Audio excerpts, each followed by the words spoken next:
Hey, Fearless Schools podcast. Today is role reversal day. So you're getting me as your host today, and we have a special guest. So it's that time to put your hands on the wheel at 10 and 2, and let's drive into this roller coaster ride. Today's guest is none other than our beloved host, Dr. Dru Tomlin. Let me tell you a little bit about him. He's an experienced and highly regarded educator who specializes in young adolescent development and middle-level school improvement. He currently serves as the proud principal of Heritage Middle School in Westerville, Ohio, where he leads a culture built around community connection, school pride, and student engagement. Big factors for Dru: he has 3 decades of experience. He began his career in 1994 as a high school English teacher and then transitioned to middle-level education in 1998. Some of you maybe weren't even born at that time. He has served in school leadership as the principal at Haynesbridge Middle School in Georgia, and then leading Heritage Middle School in Westerville. He has national leadership experience, serving as the Director of Middle Level Services for the Association for Middle Level Education, where he consulted with school leaders nationwide and school improvement and best practices. He is a culture and character champion, known for creating safe, inclusive, and supportive learning environments, explicitly championing career character building initiatives like Husky Strong campaign at Heritage Middle School. But most importantly, he played the tuba in the Lynn Haven Middle School Band in Virginia Beach, Virginia. That is true. Welcome our guest, Dru Tomlin. Dr. Dru, how are you? Hey, I'm all right. Go Lynn Haven Junior High Bluefish. That's it. The marching band. We got it. I mean, middle school tuba player. What was that? Listen, well, are you more question about the instrumentation choice or just, in general? Let's hear how you got to tuba for all of our guests. Yeah, it actually started back in Allenton Elementary, also in Virginia Beach, Virginia. And in 5th grade, they had that was the time when you selected your instrument.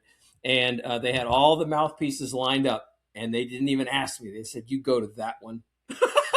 They just said he's got a lot of hot air. Put him on the Well, no, they said your lips are they're too big for any type of other instrument to go for. So tuba was my jam. I played the sousaphone. I played every type of tuba, but it was always the low brass that I got to until later on in my musical career. We moved to Camp Lejeune, North Carolina, and they switched me to baritone, and it messed up my embouchure. So that kind smaller. of it's a little smaller. Yes, it sort of, so that kind of took my musical path in a different direction. So there you go. Yeah. Well, Dru, we're going to start easy here. We're going to get you warmed up with the food. Yes. What's your favorite food? Let's hear what you got. Well, there's, again, you ask a simple question, but sometimes I have very complicated answers. So it used to be anything related to vitamin S, which is sugar. Not even like little bits of sugar, like a whole cake. I would sheet cake on a challenging day, on a celebratory day. The staff at Heritage Middle School knows me well enough that back in the day, like if it was a tough week, there would all of a sudden be a Costco sheet cake, like one of those big Moby Dick looking suckers, like right there on my desk. They just knew that was what I was going to need for the weekend. Now, though, it's a little more boring and a little more pedestrian. I'm trying to cut out the sugar, be a little more healthy. I have disembarked off of the sugar train, and so now in a day of Triumph or Challenge, I like a nice cosmic crisp apple and Parmesan cheese. Now, and with Parmesan cheese, it's got to be like a wedge. Like I cut a piece off of that with some seasoned pecans. Oh, it makes my heart sing. So there you go. Wow. Again, that's quite a palate shift. It is a palate shift, and it's been both evolutionary as well as revolutionary for the old health and wellness, for sure. Yes. All right. Yep. Yeah. All right. So, audience, we've got him warmed up with food. Let's jump into some of these tougher questions. So, describe Dru as a student, and tell us who was the most influential educator in your life. Well, I could say, let's see, I was a different kind of a kid. Imagine that. Eclectic a little bit. It goes back to the military kid background. So I moved around quite a bit. Started my preschool career at Lily Putz Elementary in Bowling Air Force Base on the southeast side of Washington, D.C. And then, moved around. Indonesia was probably the most, kind of adventurous place. So, yeah, moved around a lot. So, teachers, for the most part, were the folks that made me feel good about who I was. Because the peer stuff, the social stuff, was more of a challenge. I'll be honest, because I didn't really fit in anywhere. Probably when I landed in Virginia Beach at Allenton Elementary School and then at Lynn Haven Junior High School, it was, it's a big surfer community, and like I really wasn't that guy. I was about probably 4 foot, 5, but then also kind of overweight, so I didn't fit in. All the guys were making fun of me and picking on me, so I was the classic bullied type of guy. But the teachers were always there to help me out. So probably the most influential teachers, all of them were important. But just shout out Miss Downey in the ninth grade, Mr. Lambriola when I was a senior, Mrs. Johnson when I was in 10th grade. She was at Lejeune High School in North Carolina. But Miss Meekins is probably the teacher that had the biggest influence on me. And do you mind if I tell a little story about Miss Meekins? I was going to say, tell us more about Miss Meekins. This is a story that I tell like whenever I get a chance. So she was my 7th grade English language arts teacher, and she was a really tough teacher, but also had a really good heart about her. So she would make us recite poetry and like sonnets and like really tough stuff in front of the whole class. Like we would have to memorize Annabel Lee by Edgar Allan Poe and soliloquies from Hamlet, and like this was in 7th grade, so not easy stuff. And then in terms of doing homework and stuff, I was a compliant kid, and but I was also a doodler, so I would like draw in the margins of my paper. And what she did with that, so I would turn in my homework with these doodles and stuff, and then she would doodle back to me. So fun. It was really cool. And not on every single paper, but it was enough times that clearly I'm still talking about it. I still remember it. And so when people started so she made me feel included. She made me feel seen, to use a term that's used now. And, before people really started to talk about like marginalized kids and marginalized populations, like she was doing that already. She literally was meeting me in the margins where I was drawing and made me feel like it's okay to live there. It's okay to be there. I got you. So Miss Meekins, shout out Miss Meekins. She was my jam. So I'm going to do a little bird walk here, because having worked in the military areas, and that's a challenge for students. So if you've, for our listeners, Dru, what advice do you have to those teachers or those principals that live in those areas where there's a lot of transiency, and you can even, since your experience is military, lean right into the military end of it, because that's very real. Like you're moving every couple of years. What can our listeners do to kind of recreate that same semblance that Miss Meekins created for you? That's such a great question. And the military student, the dependent, military dependent life is something that I've really been thinking about quite a lot recently, but throughout my life. So I'm glad you asked that question. I would say, like, it sounds like an old adage, but it's definitely applicable here, is relationships, relationships, relationships. Like when students enter, sometimes they're starting in a brand new school at the start of a school year, but sometimes they're entering the school year like midway through or at another oddball time.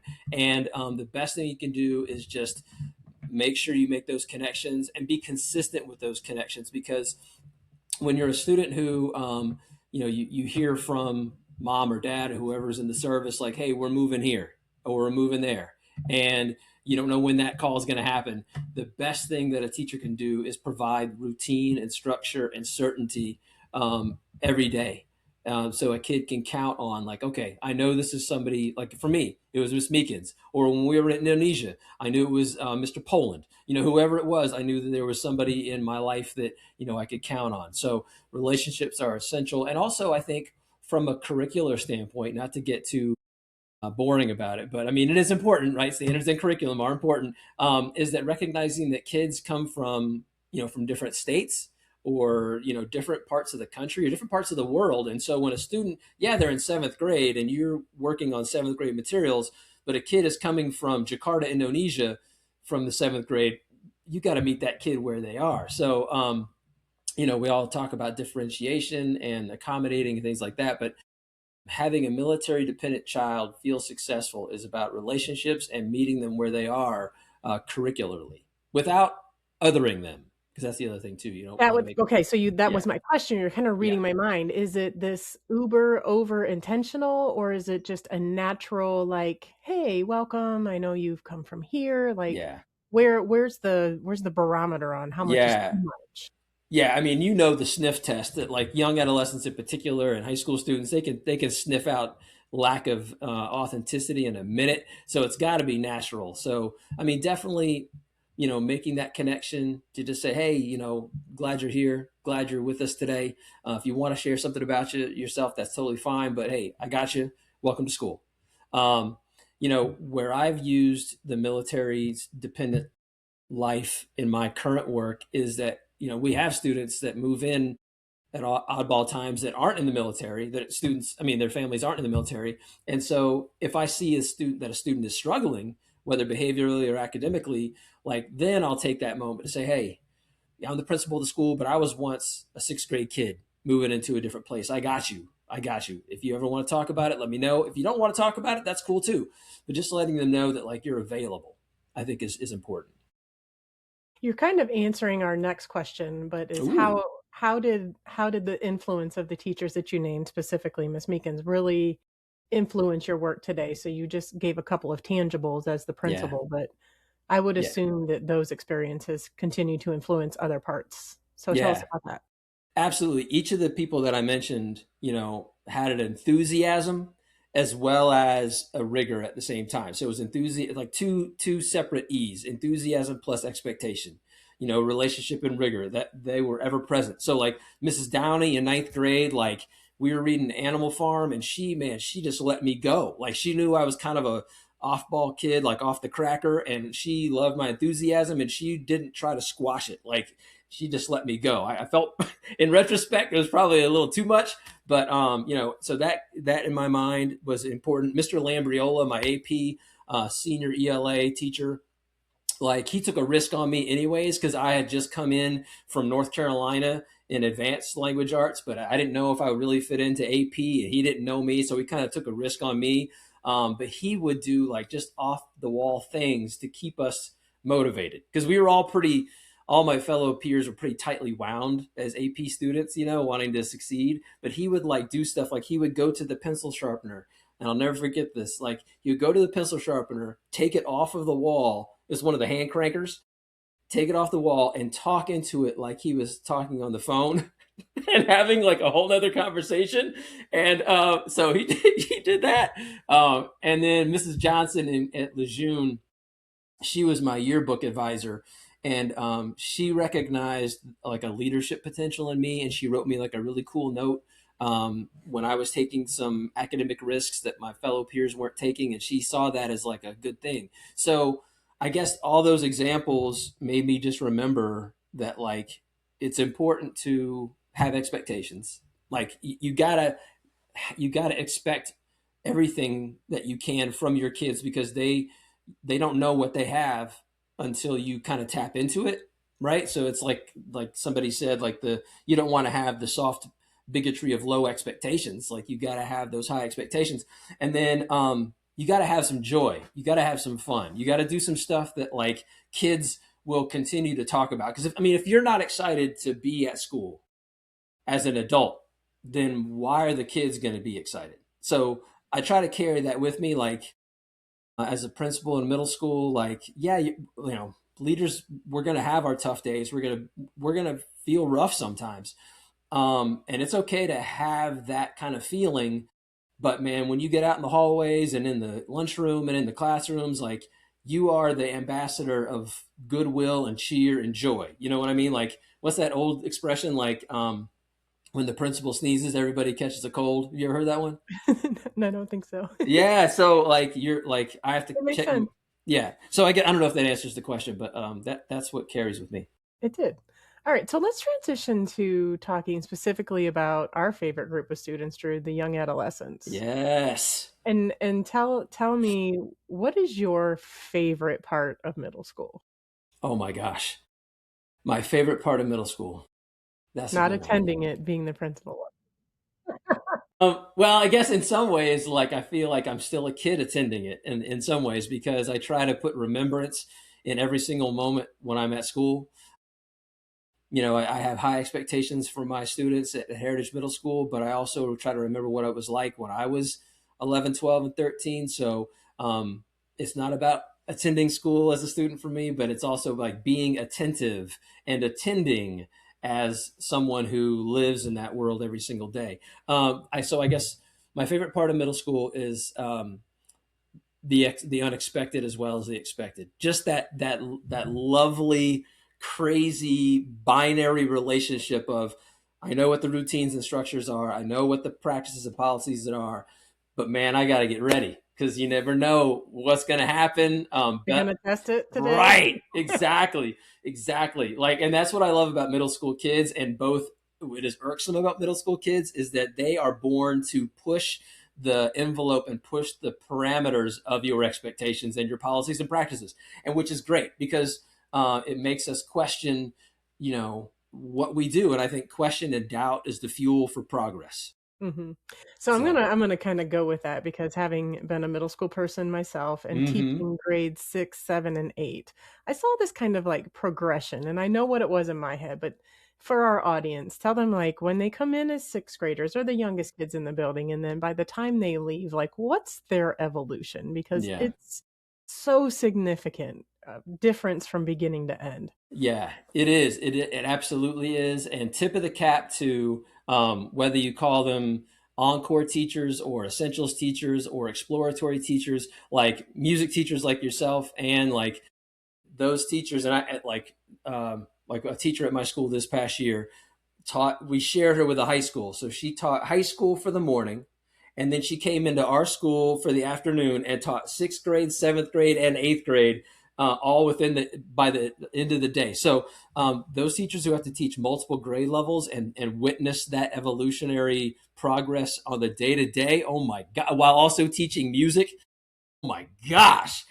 So I would say, like, sixth grade students come in. If you're in a 6 through 8 building, I guess that's something to classify too. Is that your existence might be K through 8, your existence may be 6 through 12, or 6 through 12, maybe 6 through 8. So my experience right now is 6 through 8. So when students come in sixth grade, there is a level of dependency that they still have. And that's the best way I can classify it. From having obviously not only an administrator right now in that building, but I taught sixth grade one year in Georgia, and it was an amazing experience because it taught me again about that level of dependency. Biggest story with that one was I was teaching sixth, seventh, and eighth grade all in the same time. And I asked my sixth grade students, okay, listen, we're going to do some group work right now. Go ahead and select your groups. I mean, and I had tears. I had kids crying on me, like they just couldn't put groups together because of the what was going on socially. So just understanding that as sixth grade students, there are things with socialization, organization, time management that we have to attend to and be developmentally responsive to and be forward thinking about that. Like, I know that I've got new sixth graders coming into my building in August. What are they going to need? What are their experiences in elementary school, and how can I set them up for success? Fortunately, and I think this might be true, I don't want to speak to all schools, but teachers who work with sixth grade in particular, I don't know They're how they put the they're fix the. different. Oh my gosh, I don't know how you fix your hair in the morning with the halos above your heads because they understand the transition from fifth to sixth is critical, and so yeah, the teachers in sixth grade do a good job, and then seventh grade and eighth grade. So seventh grade is when seventh grade starts to feel like they got it, but they don't have it. Like, Right, right. like they say, oh, okay, we did sixth grade, we got this now. But they still need that coaching up. They still need those critical conversations, those pull asides where we say, hey, listen, just take a break from the world.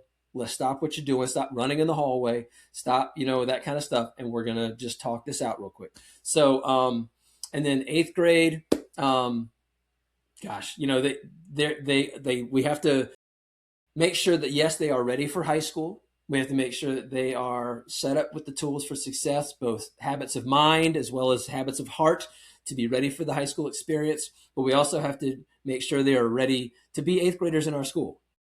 Sometimes that's a tough conversation to have with some eighth grade teachers. Like, yes, high school readiness is important, but there's still a 13 or 14-year-old here in our school, and we need to make sure that they are successful right here, right now. So don't shift to, lecture style format because you think that that's how the high school does it, or don't switch to no retakes because that's how the homework does it, or that's how the high school does it.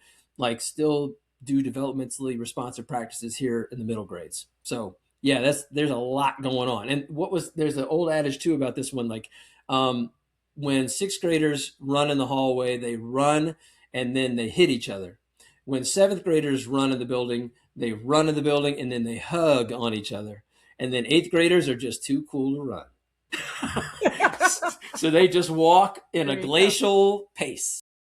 So I'm going to try and do a best recap for sixth graders. It's still about structure, and it's still about helping them acquire those social skills for navigating. With seventh grade, it's experimenting a little bit, but still give the structure and still helping them with some of those things. And then in eighth grade, it's making them be the best eighth grade student that they can be, which is a young adult, not preparing them for high school, but making them the best that they can. That's true. Yeah. And I also doing all of this from not a subtractive standpoint. And so I have to watch that with myself in terms of how I speak about our students, because I think what we're really trying to do is cultivate the leadership potential that all of our students have. Like, the middle school kids have such untapped and like unshaped potential for leadership. And I think that's what our work really is. Academic They're and really behavioral amazing leadership. human beings. They are. And for those, well, and you're rolling right into our next question. And I'm just gonna, like, I would remember when people would ask me, like, what do you do? And I would say, I'm a middle school principal, and they'd be like, oh, I'm like, no, like, yes, some days, yes, but Yeah. it's one of the most magical places to be in K-12 education. Yep. So kind of thinking about that, Dru, what do people need to know about middle school that they might have wrong based on perceptions? That's a great question. So probably a lot of the same things that I had wrong when I first got into it. So, I started as a high school teacher in Virginia, ninth and 10th grade basic English. And but then when I moved to Atlanta, there, I was like, oh, there's no high school positions open. Let me go see what this middle school is about. I don't know about middle school. I've heard this and I've heard that. And, I thought that the kids were going to be off the cracker, and I thought, like, oh my gosh, like, there's, no structure. It's just, they're not mature enough.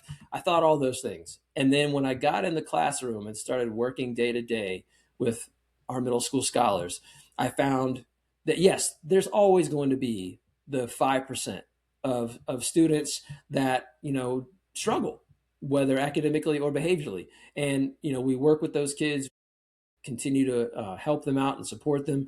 And, I found that 95% of the kids, oh my gosh, like you just said, leaders, great thinkers, divergent thinkers, and I think, and their barometer for justice and for community, and just, I think that they have this passion and this compassion and this earnestness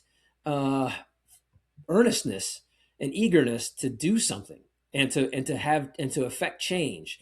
But it's, how do we make them feel? How do we give them the opportunities and the structures to guide that passion, and cultivate that leadership, and be consistent with it? Yeah, I think that's what it's all about. Okay, so for those listening, if you thought middle school was just this black hole, Dru's telling you it's not. It's not. No, yeah, it's not the wild, wild west. Help them become the leaders that they can be, see the best in them, set high expectations. And what I found with middle school, Dru, is that they can do anything. Yeah. They'll do whatever you ask of them. That's why it's really important to make sure you've got the high expectations like you were talking about. Yeah. If we set the bar low, that's what we'll get. Yeah. Yeah, exactly right. And I've said this on previous podcasts, so I apologize if it sounds like a broken record, but like, middle school is often where students create the narrative of themselves, Mm-hmm. right? So that they're going to really either find out if they are a minor character in the story of school or a major character in the story of school, whether they're an antagonist or whether they're a protagonist. So it's our job to try to help them see themselves as major characters in the story of school and learning. Because if we don't, then that's where we aren't successful. We're failing them in that way. So yeah, just yes, they are transformative beings, and they're going to For sure. transform us, and we're going to transform them. For sure. Yeah. All right, so let's transition. This is your favorite question. So, Ooh. is there anything in education raising an eyebrow for Dru Tomlin? Hmm. The one eyebrow right now, and I think many of us feel this way, are the possibilities as well as the potential dangers of that good old AI. It's already good old, even though it's kind of new. Right. But yeah, artificial intelligence. So yeah, I'd say that's raising one eyebrow. I see it doing um, a lot of good. I could say in my own practice as a building level administrator that I've used AI to help. Gosh, we got back our spring testing data, and in previous years, I would, and I still do this. I'm not saying I give over all work to AI, but I took the spreadsheet and I also created a little slide deck with our data, and I threw it into Notebook LM, and I said, "Hey, would you mind creating a little briefing about this?" And it synthesized that data, and I checked it just to make sure it was accurate, and it really saved some time. So then I could focus on, okay, so what are the action steps we need to take to have that collaborative conversation with my colleagues about what we need to do, instead of mining over and disaggregating and all that kind of stuff that we used to labor about so much of. So I think that's where the potential for the AI has been. Where I go ahead, sorry. I was just going to say, Notebook LM, won't that also turn it into a podcast? Yep, it will turn it into a podcast. And but I will say a cautionary note on that. I was getting all savvy, so every week I put out principal's message, which is just basically a one pager for the week ahead that I send out to all families on Sunday nights. But I thought, you know what? Maybe I could, expand this a little bit more, and from using universal design for learning, I could give people another handhold on this by giving an auditory option by having the weekly message turned into a podcast. So I threw it into Notebook LM, hit audio, and it turned it, but I forgot to set the type of audio output that I wanted. And because I didn't know that existed, it turned this one page document into a 30-minute podcast that was between an automated man and a woman, and man, they were riffing on the whole thing. I mean, it was just like, wow, this middle school sounds like it's herding cats on caffeine. What's going on? So, a cautionary note: make sure you select brief, 1 minute. Right. But what a great strategy to share with other principals, because it is Yeah, true. I mean, you put things out in writing and then you hope people read it, but why not put it out in reading and or in written material and in audio material, and in 1 minute or less, it's people listen to it on their phone and it's really easy. That's a great strategy. yeah. Um, any two eyebrows? Um, I mean, I wouldn't say it's like way. I mean, I know I've got a big forehead, so my eyebrows can go way up, but not a huge two eyebrow thing. But I really want restorative justice. Restorative justice is a practice that does help to bring a positive solution to a behavioral infraction. I would like to see it done well. I think that's something that we often talk about, is like bringing more restorative justice to our disciplinary practices.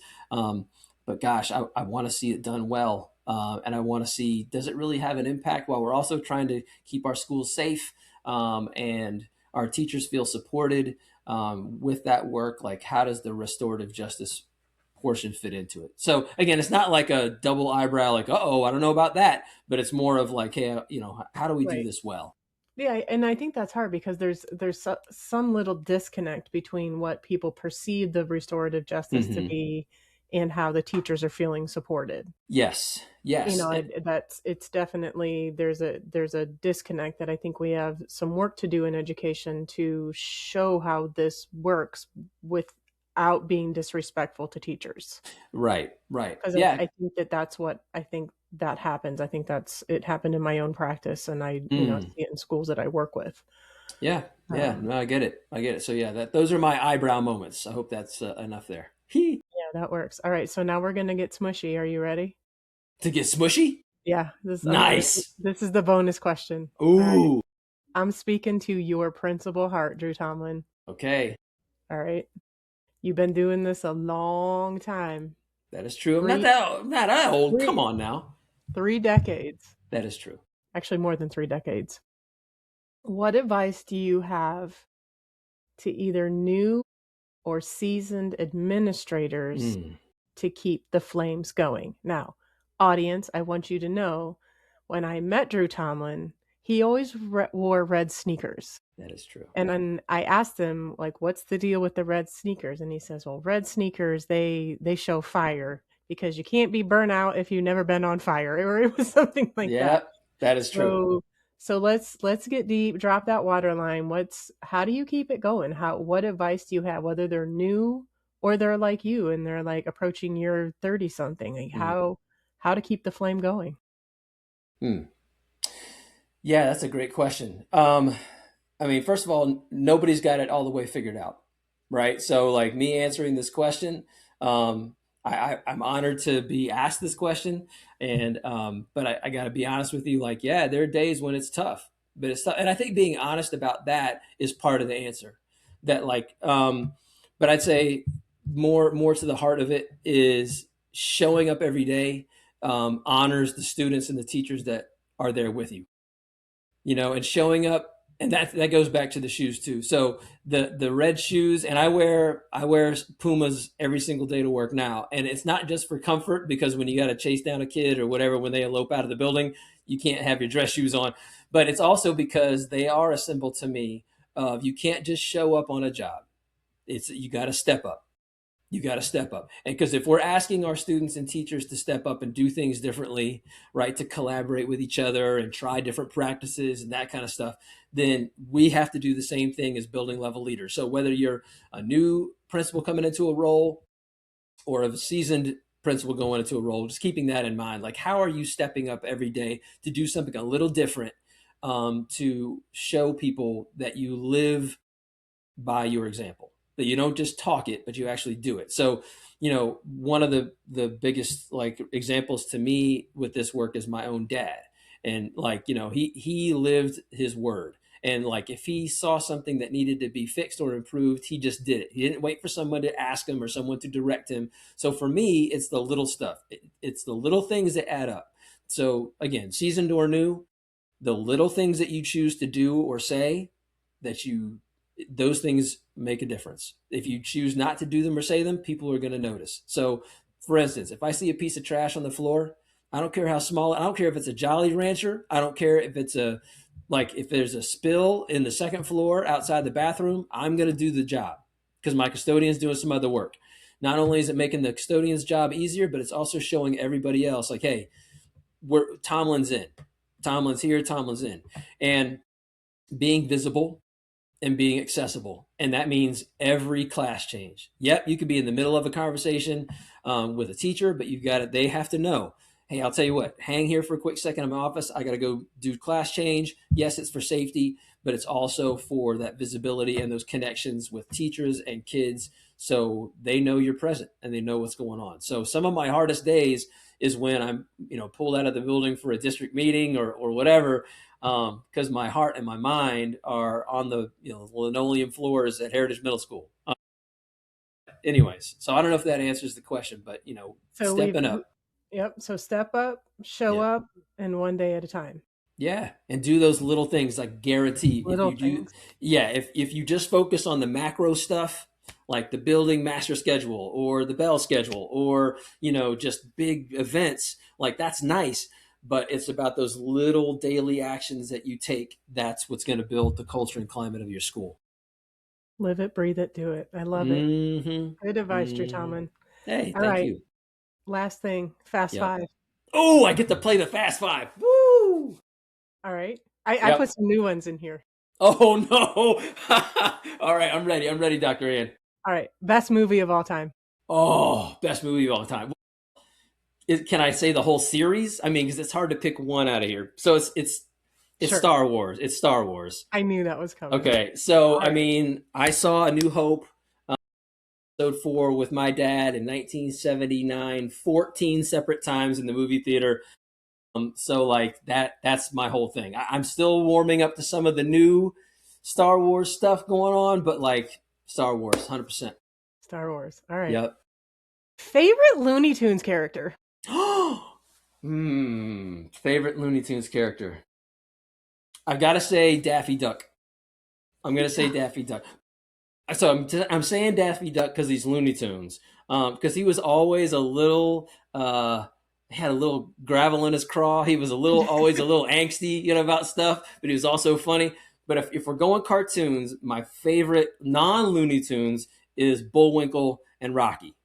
Oh, okay. They're So same era. So all same right. era. But yeah, for those of you who haven't seen Bullwinkle and Rocky, like those cartoons, those had a sophistication to them that I kind of picked up when I was a little kid, but I didn't know quite why it was so funny. But man, go back and watch those. If you like Family Guy and The Simpsons and all that kind of stuff, go all the way back to the originators. That's where it started. All right. Yep. Favorite historical character? Like a real historical person. Favorite historical is, Abraham Lincoln. Yeah, he obviously had some tough leadership decisions to make. Had a good beard, just really appreciated that. So if I just had to pick one, I'd say Abraham Lincoln, but there are others that I could pick from. Now this one, best band or artist of all time? Oh, I chose man. hard ones for you, Drew. Yeah, this is tough because I'm a musicophile. Is that a I thing? know. Right? So depending upon my mood, my musical playlist is all over the map. But I could say of all time, it's got to be Beatles. Okay.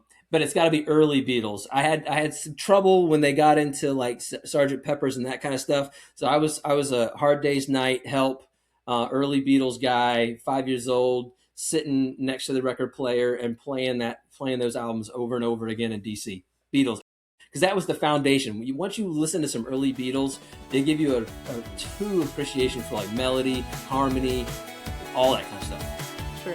All right, last one. Book you have read more than once. Book you've read the most times. Book I've read the most times. Okay, so